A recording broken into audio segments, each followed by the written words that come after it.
নমস্কার বন্ধুরা, সুপর্ণা কিচেনে আপনাদের স্বাগত জানাই। আশা করছি আপনারা ভালো আছেন।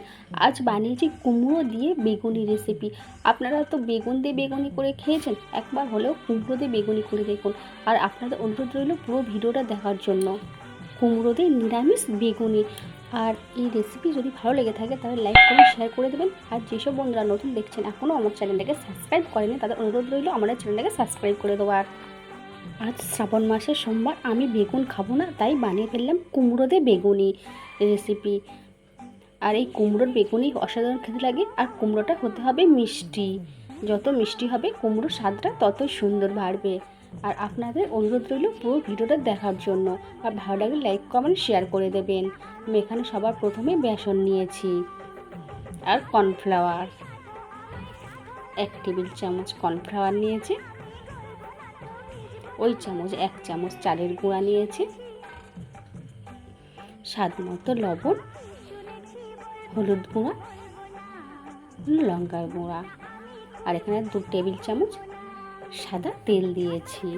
দিয়ে ভালো করে সমস্ত মিশ্রণ একসঙ্গে মিশিয়ে নেব। এখানে ঠান্ডা জল দিয়ে একটা ব্যাটার তৈরি করে নেব। অল্প অল্প জল দিতে হবে, দিয়ে একটা ব্যাটার তৈরি করতে হবে।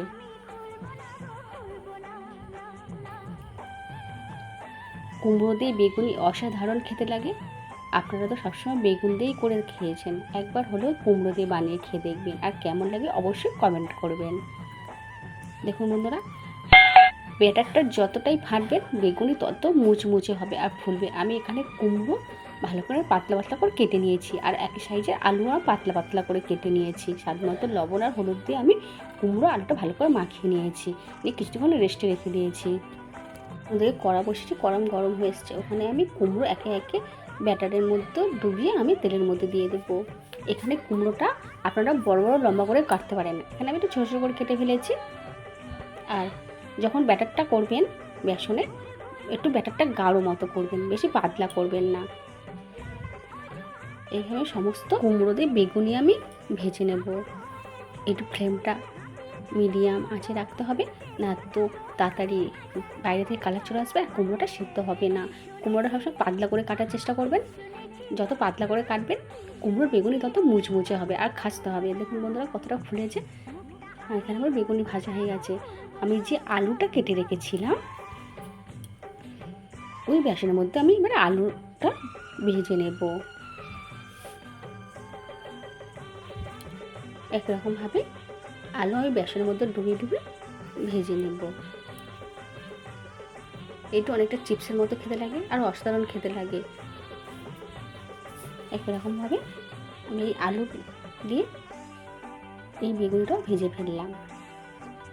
সত্যি অসাধারণ লাগে খেতে। আপনারা একবার হলো এইভাবে বানিয়ে খেয়ে দেখুন, আর কেমন লাগে অবশ্যই কমেন্ট করবেন।